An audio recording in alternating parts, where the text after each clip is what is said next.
I knew something was wrong the second Ethan Vale smiled. Not the normal boardroom smile he used for investors or press photos, the one that never reached his eyes.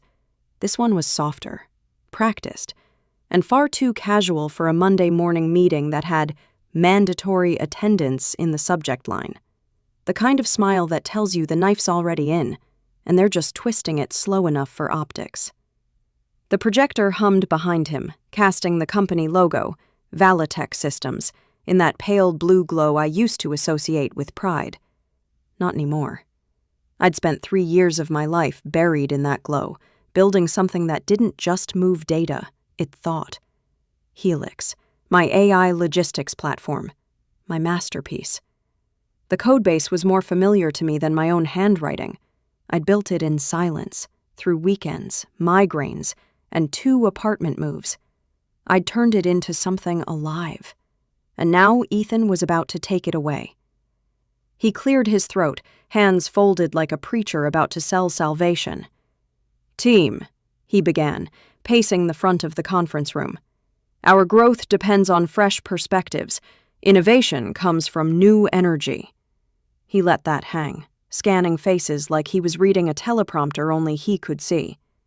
"That's why I've decided to bring in someone new to lead Helix into its next phase." The words hit harder than I expected. Someone new.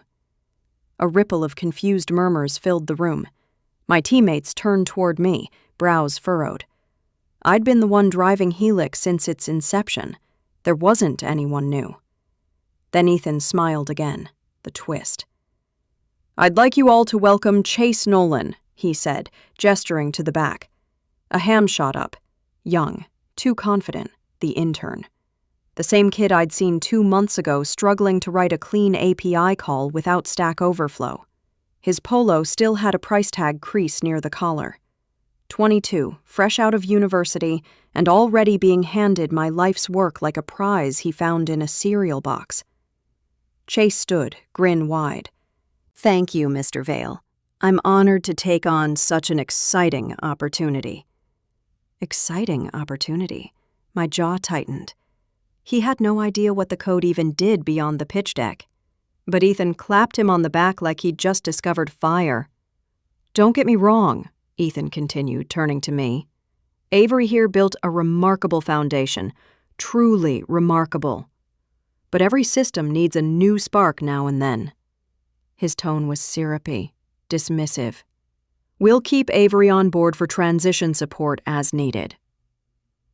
I heard it for what it was. "You're done." The room blurred. My pulse thudded in my ears. I should have said something, anything, but the words lodged somewhere between disbelief and exhaustion. 3 years of sacrifice reduced to a hand-off speech and a polite nod. When the meeting ended, people avoided my gaze. Corporate empathy, quiet, efficient, and useless. Ethan's assistant handed me a new calendar invite. Transition planning, Chase and Avery. I stared at it for a long time before hitting accept. Back at my desk, Helix's interface glowed on my screen. I opened the system console, fingers hovering over the keyboard. I'd built in security layers no one else fully understood. Nested authentication, a dynamic root signature tied to a private hash only I knew. Not for malice, for protection.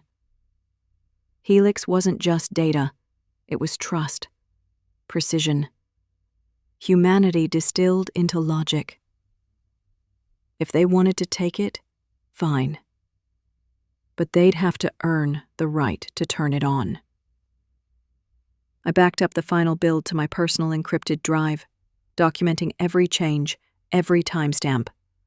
Nothing stolen, nothing unethical. Just insurance. Then I looked at the login prompt one last time. The cursor blinked, patient, loyal. I typed a single command. The terminal confirmed. Root signature secured. Access level, creator only. I leaned back, exhaling slowly. Ethan Vale thought he'd humiliated me. Chase thought he'd inherited genius. Neither realized Helix wasn't just a program. It was a gate, and I was the only one with the key. Tomorrow, I'd smile through the transition meeting. I'd train the intern, document the process, nod when Ethan spoke. But under the calm surface, one truth would keep me steady. They could own the name. I owned the power. The transition meeting started with pastries and ends in please emails. That's how you know it's a ritual sacrifice and not a collaboration. Someone brought croissants to make betrayal flaky and palatable. Chase arrived 7 minutes late, smelling like body spray and borrowed confidence. Ethan was on the invite, but regrettably double-booked, which meant he wanted the blood drawn before he showed up to bless the cup. "Appreciate you, Avery," HR said, seating herself between us like a referee who'd already picked the winner. Let's transfer. Let's transfer your institutional knowledge." I slid a binder across the table. White cover, no labels. Inside, a neat index of everything they asked for and a lot they didn't. Dependency trees, vendor quirks, edge case behavior during power loss. The sort of stuff you only learn because you've stayed up at 2:13 a.m., calming a server like it's a feverish child. Chase skimmed a page and nodded like he'd just solved logistics. "So, Helix 2.0, he said. "I'm thinking we strip the legacy middleware, containerize the services, punch in a GraphQL facade for investor demos, then backfill resiliency." "You can't backfill resiliency," I said. "It's either designed or it's theater." He smiled like I'd told a quaint joke. HR typed something I'd never see. We moved to a conference room with a glass wall that turned every conversation into aquarium viewing. I plugged in my laptop. Helix's console breathed to life. The green status line pulsed steady. I toggled open the orchestration map, threads glowing like a nervous system. Chase leaned forward, hungry. "Explain the activation layer," he asked. I had explained it, in the documentation, in the binder, in meetings since beta, but I walked him through it again, voice even. Helix doesn't just run, it attests. It validates runtime context, hardware, environment, operator authorization, and it requires a root signature, mine. "Great," he said breezily. "So we'll rotate the root." "You'll need the creator's handoff to rotate it." "Which is you." I nodded. He waited. I waited longer. HR coughed. "Let's focus on immediate needs," she said. "We have an investor demo in 2 weeks." Chase opened a new tab and began renaming services like he was tidying a closet. "I'll own the core. Avery can ghostwrite my brief." "I won't be ghostwriting," I said. He shrugged. "Then just write." I kept my face blank, because somewhere between insult and impulse there's a narrow bridge called strategy, and I decided that's where I'd live until the last box was checked. I showed him the staging pipeline, the canary release pattern, the kill switch that throttled jobs instead of killing them. I watched his eyes glaze at the hard parts and light at the buzzwords. "Question," he said. "Why did you build a dynamic cost model for routes when investors only see the speed?" "Because trucks don't run on applause." He laughed. HR didn't. I closed the dashboard. At lunch, I ate alone on the loading dock, back against corrugated steel warmed by a weak sun. I chewed in silence and listened to the building hum. Somewhere inside, Helix scheduled 1,000 tiny decisions without anyone clapping. I thought about legacy. Not the plaque on the wall kind, but the fingerprint in the machine kind. The trace that says a human cared enough to make it right. When I returned, Ethan had materialized for optics. "How's the handoff?" he asked, tone paternal. "Any concerns?" "Only timelines," Chase answered quickly. "I'll modernize fast." "Excellent." Ethan turned to me. "And you'll support him?" "Through end of week," I said. "Then I transition." The air shifted, minutely but enough. Ethan's smile tightened. "We'll discuss." We didn't. I was already gone, just walking on a delay. Near day's end, Chase pinged me. "Need prod creds for a quick smoke test." I stared at the message until the cursor felt embarrassed. Then I walked to his desk. "You don't smoke test in prod. It's just a heartbeat. Heartbeats stop." He rolled his chair back, performatively patient. "Can you just... Look, hand me the keys and let me drive." I met his gaze and gave him the softest version of the truth. Helix isn't a sedan. It's a plane, mid-air. You don't just drive. You coordinate landing. He waved me off. "I get it." He didn't. He wanted a launch montage, not air traffic control. I returned to my desk, opened the audit log, and watched his cursor flit through directories like a moth. Every time he knocked against a locked door, the system wrote a polite line, "Root signature required." It wasn't vengeance. It was architecture. At 6:41 p.m., the office emptied into dusk. I packed slowly, unhooked the charger, slid the binder's twin into my bag. The real one, the one with my annotations, the human margins nobody asks for until it's too late. On my way out, the night custodian nodded. He'd seen 1,000 of us leave. Promoted, demoted, exhausted, erased. I wondered what version I looked like. Outside, the air tasted like rain and warm dust. My phone buzzed. A calendar update from PR, demo rehearsal dates in bold.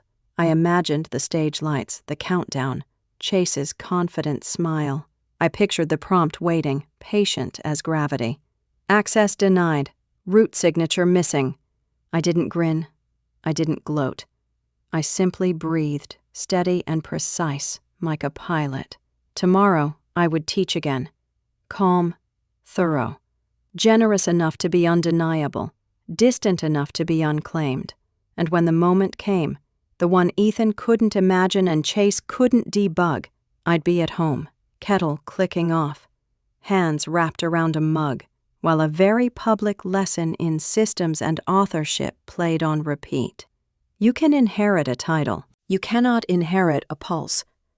Ethan Vale didn't schedule my exit interview through HR.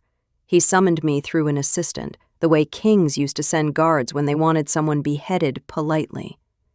"The CEO would like a quick chat before you leave," the message said, as if I hadn't already cleared my desk and scrubbed my passwords from every terminal. The office looked different that morning.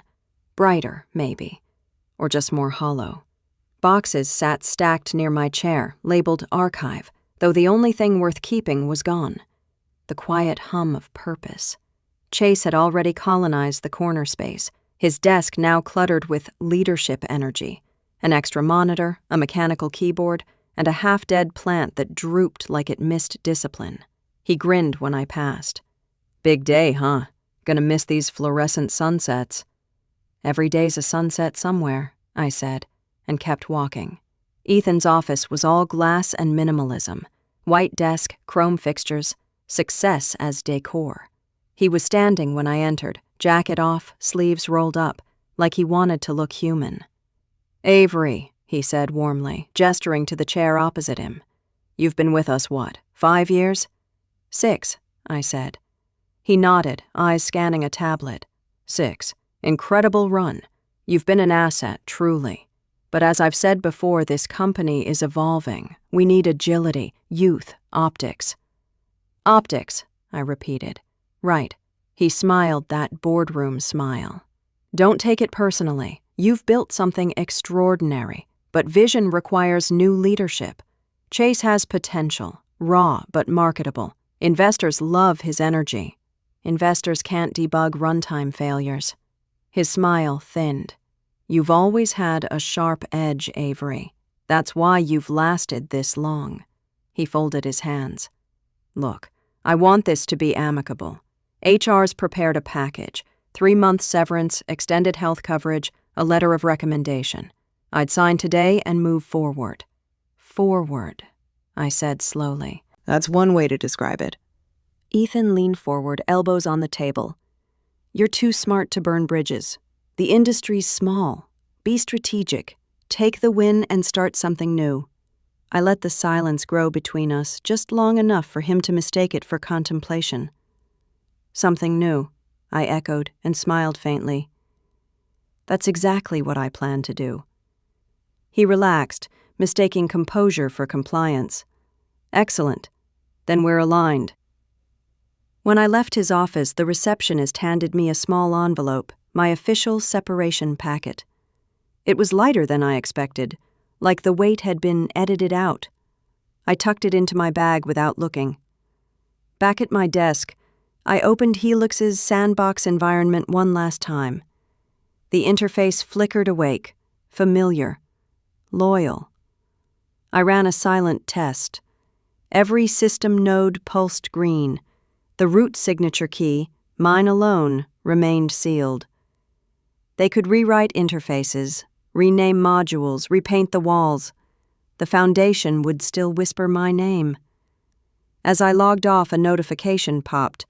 HR exit survey, optional. I opened it anyway. Court 1. What could the company have done to retain your talent? I typed, recognize it existed. Court 2. Do you feel your skills were utilized effectively? Only when no one else understood them. Court 3. Would you recommend Veil Tech as a workplace? I paused. My cursor blinked like a heartbeat. Finally, I wrote, only to interns. I hit submit, closed the lid, and exhaled.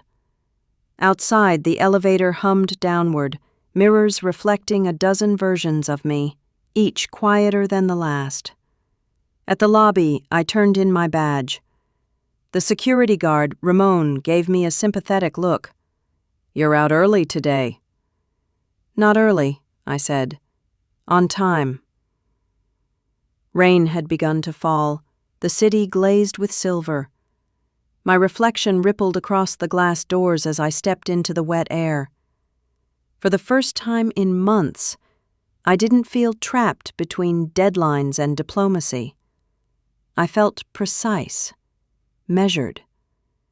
Dangerous in the calm way that comes after you stop asking for permission. Back home, I made tea and watched the inbox flood with transition notes.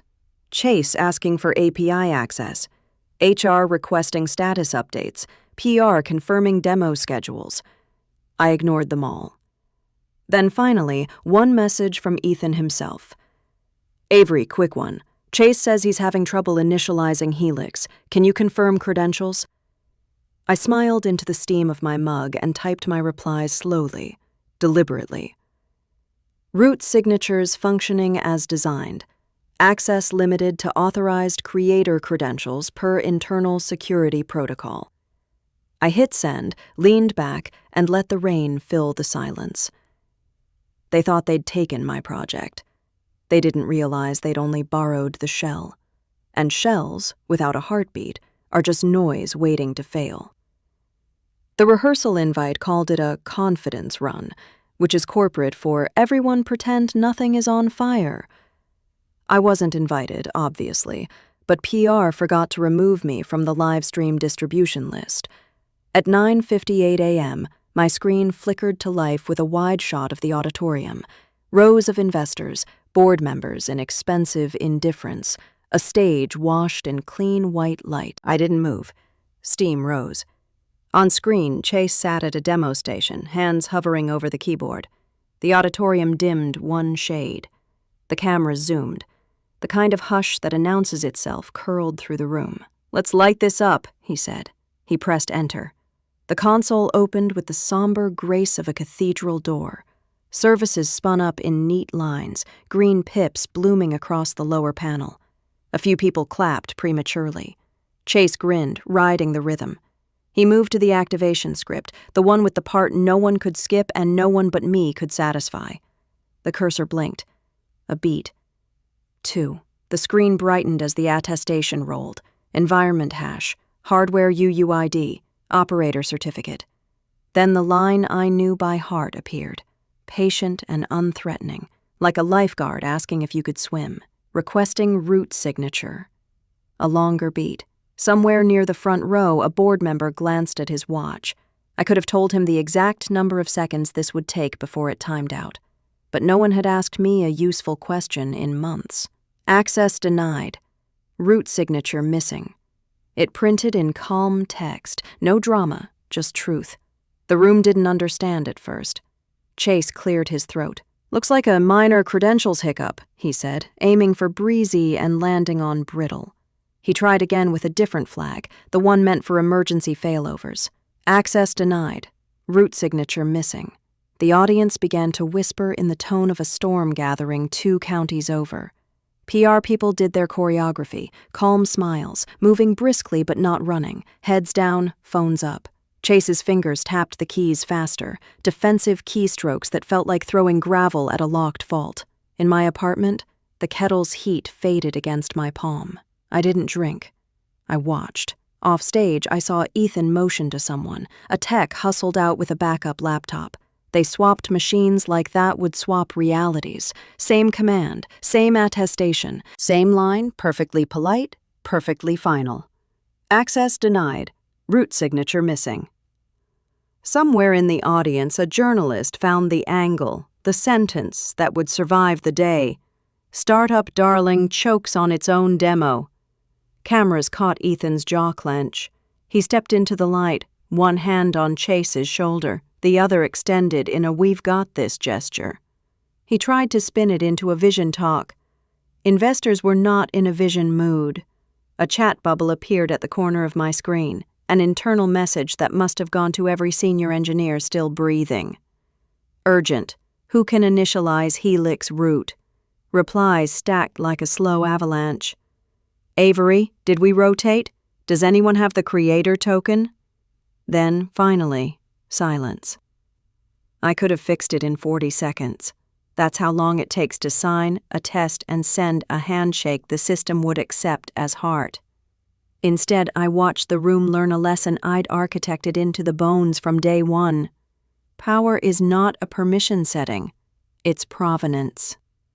They tried the fallback demo, the pre-recorded screen capture they thought was their safety net. But Helix wasn't a video to be played. It was a living orchestration that refused to counterfeit itself. The crowd saw the jump cut, the missing cursor, the canned perfection.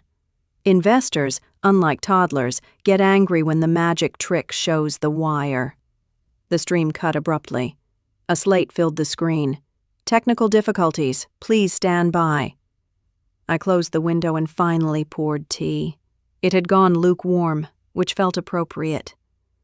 My phone rang. Ethan. I let it buzz to voicemail. It rang again, then a text. We need you. Now. Another followed, shorter, sharper. Avery, please. I thought about the afternoon I'd spent arguing for attestation in a room of people who wanted fireworks, not breaks.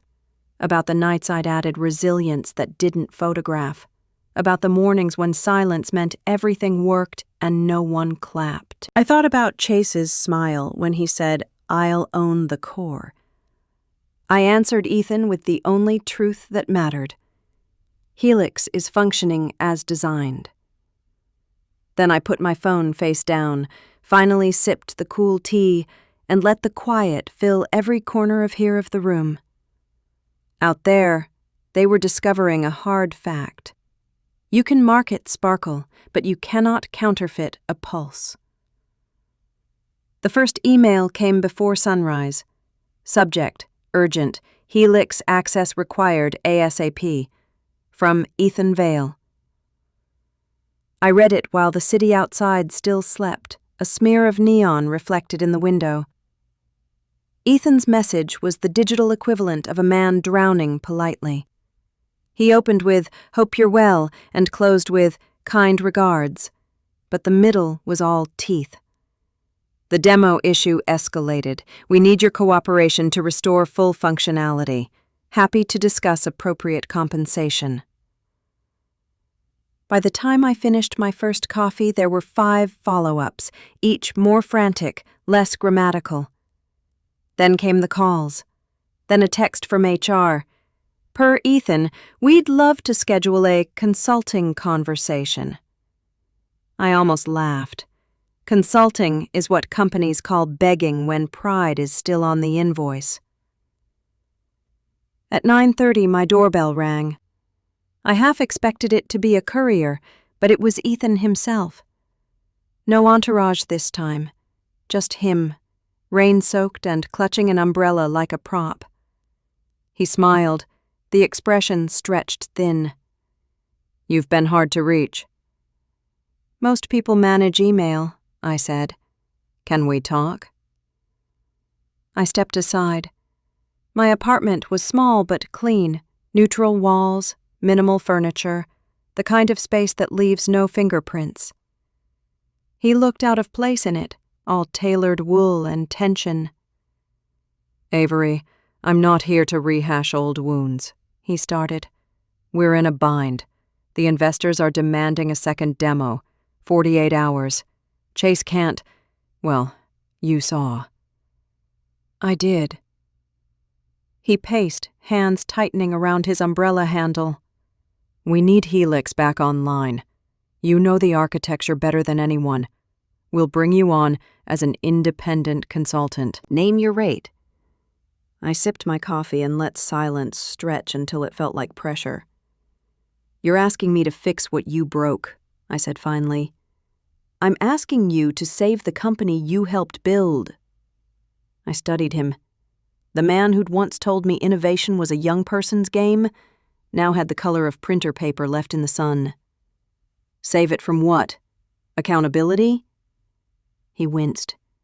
"Avery, please, this isn't about ego.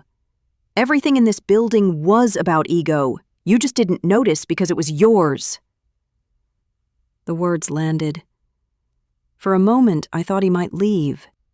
Instead, he sank onto my couch, elbows on knees, voice low. "If Helix stays offline, we lose everything. Funding, contracts, jobs. I'm offering you a way back in. I'll make it right." "Make it right," I repeated, tasting the words like stale air. "You already made it wrong, publicly." He looked up. "Then do this for the team. They looked up to you."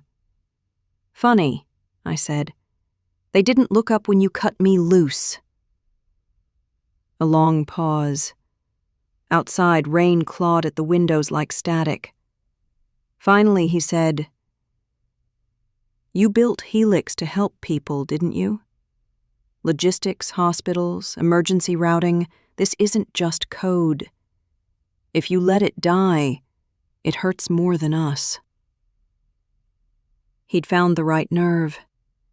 Not morality. Responsibility. I stood, crossed to my desk and opened my laptop. The familiar hum greeted me like an old friend. Ethan straightened, hope flickering behind exhaustion. "I'll reactivate Helix," I said. "But on my terms.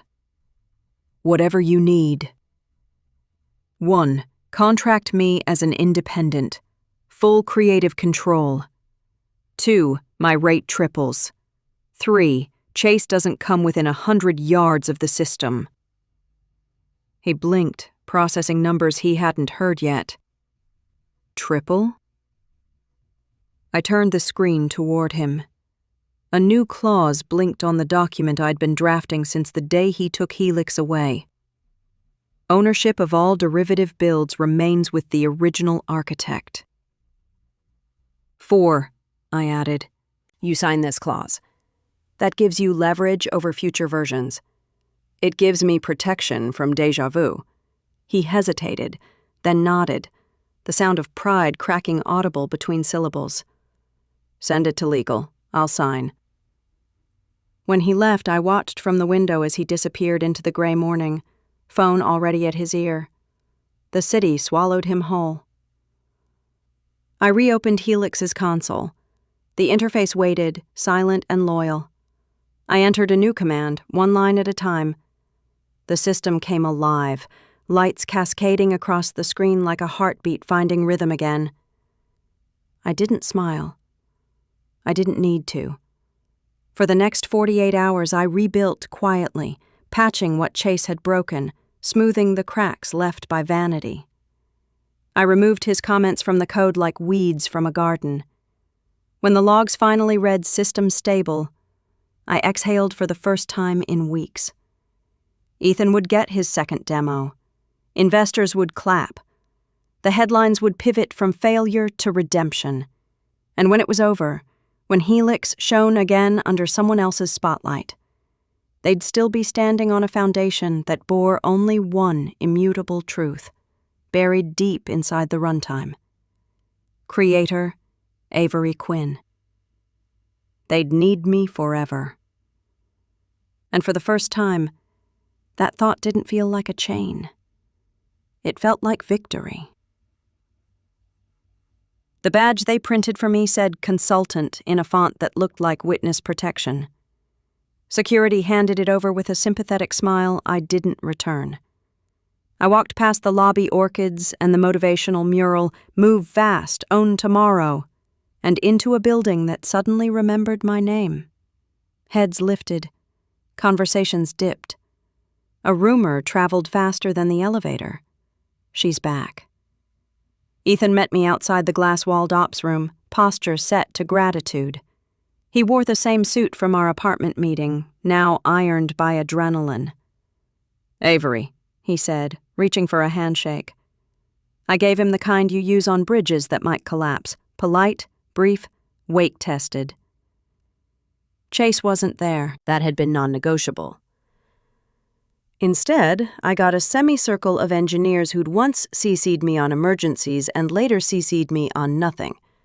Their faces were a collage of relief and shame. I didn't need apologies. I needed silence. "Scope," I said. Ethan gestured. A projector threw Helix's vital signs onto the wall. Threads redlined, cues bloated, attestation retries ticking upward like a metronome for bad decisions. Someone had grafted a glossy interface on top of the core and called it modernization. The engine coughed under the gloss. I set my laptop down and connected to the console. The familiar hum met my fingertips. "No talking for 30 minutes, I said, and the room obeyed. I started where pride always breaks things, the edges.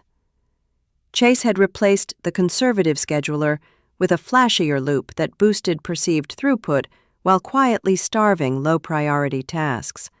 It looked fast on stage and failed slow in life. I ripped it out, restored the planner I'd tuned against the unphotogenic math of fuel costs and driver hours, then wrote a wrapper that translated our truth into their graphs. If they needed spectacle, it would grow from substance. A junior engineer hovered near my shoulder. I tilted the screen so she could see and spoke just loud enough for her to hear. "Resiliency isn't a dessert," I said. "Bake it in or choke on it later." She nodded, eyes bright. The others listened without pretending not to. Next, certificates. The demo team had borrowed a staging cert from a wiki 3 versions old, then wondered why the root refused to bow. I issued fresh tokens, rotated keys, and added a pre-flight that refused to initialize if the chain so much as smelled stale. The error message was plain English. No mystery, no theater. "Logs," I said, and they came alive across 3 screens. I traced the false positives in our health checks to a clever but useless heartbeat hack, Chase again, designed to keep dashboards green while the engine wheezed. I deleted it, replaced it with a real probe, then tuned the thresholds until the curve looked like patience instead of panic. At the 2-hour mark, the room breathed differently. The graphs steadied. The Q drain sounded like rain instead of hail. I wrote one more file, and let my hands rest over the keys before pressing save. It was a fingerprint, but not the kind they dread in legal. I added a function that ran at every boot, a lightweight provenance note, embedded at runtime, recording the author signature and build context. Not branding, not a trap, a record, a small truth Helix would keep even if people didn't. Ethan reappeared with coffee I didn't drink. "How close are we?" "Closer than we deserve," I said. "We'll rehearse at 4. Real hardware, real data, no shortcuts." He nodded too many times. I gathered the engineers. "I'm here to make Helix honest again," I said. "That means we stop faking fast. If a metric is pretty but untrue, kill it. If a dashboard hides pain, rip it out. We design for trucks in weather, not applause in lighting." A few smiles, the brittle kind that form when fear releases its jaw. "Questions?" The junior from earlier raised a hand. "Why the lineage note?" "So we remember who we are when the slide deck forgets," I said. "Provenance saves systems. And people." At 4, we ran the full sequence. The room went quiet in that sacred way only good machines can command. Attestation rolled. Certificates sang to each other. The scheduler inhaled, exhaled, and began its slow, perfect work. Then came the line I'd been waiting to see outside my apartment. Root signature verified. Creator, A. Quinn. Build, 6R, consult. No one clapped. I liked them for that. We watched the routes balance, the costs settle. The timeline aligned to physics. When it finished, an old truth stood at the center of the room. Real systems have gravity, and anyone promising levitation is preparing a fall. Ethan exhaled like a man surfacing. "We're back." "No," I said. "We're ready." He started to thank me. I raised a hand. "You'll do that after the demo, with invoices." On my way out, the junior caught up. She searched for the word that wouldn't embarrass us both. "Thanks, for the way you teach." I considered that. "I'm not teaching," I said. "I'm documenting dignity." Outside, the evening had thinned to gold. I paused by the glass, watching my reflection blur against the city. In the dim, the big wall mural whispered, "Own tomorrow," like a dare. I smiled, small and private. I already do. The demo felt different this time, quieter, sharper, like the room had learned to respect silence.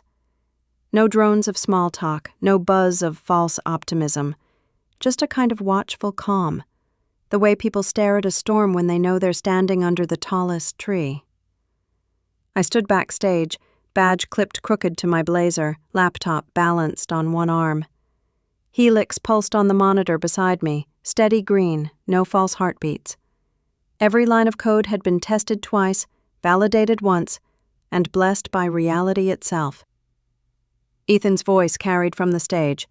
2 weeks ago, Vailtech faced an unexpected technical setback. Today, we show what resilience looks like. The crowd murmured, forgiving in advance. His tone was rehearsed humility, half repentance, half marketing. He motioned toward me. "And none of this would be possible without the brilliance of our consultant, the original architect of Helix, Avery Quinn." Polite applause. Investors clapped because optics demanded it. Engineers clapped because fear did. But somewhere in the back, one person clapped slow and real. It was enough. I stepped into the light, pulse measured. The room smelled of tension and expensive coffee. My voice didn't shake. "Good morning. Helix is not just code, it's context. It adapts, learns, and most importantly, it remembers." I tapped enter. The main console came alive on the projection wall, threads lighting in motion. Data flowed, routing trucks, balancing costs, predicting fuel efficiency. Smooth, flawless. It looked effortless, which meant it was working. Helix now runs on verified provenance, I said. Every decision it makes is traceable to its source. That's what transparency looks like in artificial intelligence. Honest, verifiable accountability. Ethan's PR team scribbled that line down as if they'd invented it. Behind me, the live metrics danced. Response times dropped, costs optimized, throughput doubled. The investors leaned forward, hooked. This wasn't smoke and mirrors anymore. It was precision. Applause broke early. The tension in the room released like steam. Cameras flashed. Ethan's grin widened. Too wide. He took the mic. And there you have it, the future of logistics reborn under Vailtech's vision. That was the moment. Because under Vailtech's vision was a phrase I'd been waiting for. The phrase that would detonate the truth I'd hidden not in vengeance, but in proof. I stepped closer to the console, typing a short command sequence. The screen blinked once, twice, then displayed a confirmation line across the projection wall, clean and undeniable. Helix System Build Verification. Root signature, A. Quinn. Ownership, Helix Dynamics, LLC. The room fell silent. Ethan froze mid-smile. The PR director whispered something into her headset. A board member adjusted his glasses, reading the line twice before whispering, "Who owns what?" I didn't turn from the screen. As of last week, Helix's derivative builds were reassigned under a new operating entity, Helix Dynamics. You signed that clause, Ethan. It's in your legal system. He blinked. That was procedural, for protection. Exactly, I said. Protection for the creator. The murmurs started small, then spread like fire through dry grass. One investor muttered something about due diligence. Another asked whether their licensing still held. Ethan's composure cracked. His hand gripped the mic as if it could anchor him. "Let's take this offline," he said quickly. But there was no offline anymore. Half the crowd had already pulled out their phones, snapping photos of the display. The signature line glowed brighter than the logo. Helix Dynamics, I continued, calm and clear, will maintain all intellectual property rights and future development. Vailtech remains a licensed user under the existing consultancy contract. Translation: they could use it, but they no longer owned it. The investors understood instantly. Ownership was oxygen. Without it, Vailtech's valuation collapsed in real time. You could see the numbers dying behind their eyes. Ethan's voice wavered. "Avery, we can—" "No," I said. "You can't." Silence again. The kind that cuts deeper than words. I turned back to the audience. Helix was built to solve problems, not to polish resumes. From today forward, it'll do that under my company's name, transparently, ethically, and without erasing the people who build the future. Then I closed the laptop. The display faded to black, leaving the room lit only by the harsh white glow of consequence. When I walked off stage, the applause was hesitant, but real. Not for spectacle, for truth. Outside, a reporter caught up to me, microphone trembling. "Ms. Quinn, did you just take Helix away from Vailtech?" I smiled. "No. I just gave it back to the person who built it." And for the first time in years, the air tasted clean. 6 months is long enough for a headline to turn into a footnote, and a footnote to turn into a compass. By autumn, the city wore the clean edges of colder air, and Helix Dynamics had a door sign, an accountant, and a coffee machine that didn't scream like a trapped animal. The office was 2 rooms over a bike shop and 3 doors down from a bakery that opened before dawn. We kept the windows cracked and let the smell of bread mix with the ozone of servers. It felt like building something true. My team was small by design. May, the junior engineer who had watched me refactor the scheduler with the reverence people reserve for music. Luis, a logistics veteran who spoke fluent trucker and Python. and Shirin, who could talk a hospital through a disaster drill while writing a migration plan from memory. No one here needed a spotlight. They needed a mission and a map. Vailtech did not survive the summer intact. The board forced a strategic transition, which sounded like asset liquidation said through a silk scarf. A larger firm bought the brand, the customer list, and the aquarium conference room with its ornamental fern. Ethan resigned right before the press release. His farewell email had 3 paragraphs of lessons learned and 1 sentence of gratitude that read like it owed money. He didn't reach out to me again. I didn't need him to. Chase landed a speaking gig at a conference with neon lights and bouncing music, where panels have titles like Disrupt or Be Disrupted. Someone sent me a clip. He talked about humility and collaboration and the importance of respecting the people who build the future. I closed the video before the applause. People can change. Or they can change their vocabulary. Either way, I had code to review. Our first major contract came from a regional health network that had been burned by slide decks and promises. They didn't want fireworks. They wanted ambulances to stop getting lost in construction detours at 3 a.m. We installed Helix quietly, trained dispatchers like they were pilots, and sat in the back while the system learned their rhythms. On the 3rd night, a storm knocked out a feeder road, and a driver asked the console for help. Helix rerouted him 2 minutes faster than the old playbook and 4 minutes ahead of the storm cell. No one clapped. A patient lived. When I finally slept that morning, the kind of sleep that isn't escape, but reward, I dreamt of dashboards breathing like lungs instead of flashing like sirens. I woke to a text from May. Route Optimizer beat manual again. 0 dropped handoffs. I wrote back, good, now make it boring. She sent a string of celebratory punctuation and then, on it, boss. I didn't correct her. Leadership is less a title than a promise. The provenance function I'd embedded back at Vailtech became our quiet manifesto. Every build stamped the truth of its making. Every runtime carried a line of authorship like a heartbeat. It wasn't about credit for vanity's sake. It was about custody against erasure. Systems forget unless you teach them to remember. People, too.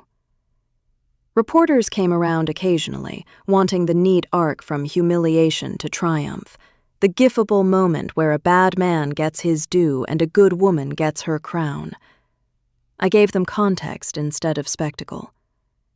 There were a lot of people in that building who were trying, I'd say. The failure wasn't intelligence, it was incentives. Most of them preferred the crown. On a rain-polished evening, I walked past the old Vailtech tower and saw our reflection in the glass, small, stubborn, moving. I thought about the first morning I'd sat in that auditorium, hands steady while a boy pressed enter on a story he didn't understand. About the line that bloomed on the screen like a vein, access denied, root signature missing. Back then, it sounded like defiance. Now, it sounded like design. I keep the original binder on a shelf above my desk. The white cover has scuffs, the human margins crammed with notes that are equal parts math and prayer. Sometimes I pull it down and let my fingers find the indentations of old arguments won too late. Then I put it back and open the code, because legacy isn't a museum, it's maintenance. We still make mistakes. Last month, a rollout hiccuped on a rural network and a nurse chewed me out over a staticky phone line. She was right, and I told her so. We patched it that night and sent cookies the next day, because sometimes apology needs sugar. May asked me recently if I ever missed the rush of a big company, the glossy demo days, the polished stage, the sound of clapping that isn't for you but still washes over your skin. I told her the truth. I like the quiet click when a system locks into place. It's the same sound as a lock accepting a key. Before we shut down each evening, I run a small ritual no one asked for. In a private console, hidden behind utilities and tools, I type a single line. A single line returns, brisk and clean. Root signature, verified. Creator, A. Quinn. Build, HD Prod. Once, that line was a shield. Now it's a mirror. It reminds me that authorship isn't a throne. It's a responsibility to the people who will never know your name, but will feel your decisions at 80 kilometers an hour. In traffic, in weather, while hoping an ETA isn't a lie. On the night we signed our first international license, the team poured grocery store champagne into paper cups. We toasted to uptime, to boring success, to trucks on time and patience home for dinner. I waited until the laughter thinned and said the only blessing I believe in. To systems that tell the truth. They looked at me like it was a joke, and then realized it wasn't. We clinked and drank. When the office was quiet again, I locked the door and stood alone with the hum. I thought of Ethan's mural, Own Tomorrow, and how wrong it had been. Tomorrow isn't something you own. It's something you steward. They thought they took my project. They thought they could rename it, repaint it, perform it under different lights. They never realized the simplest fact of all. I wasn't just the person who built the machine. I was the only one who could turn it on.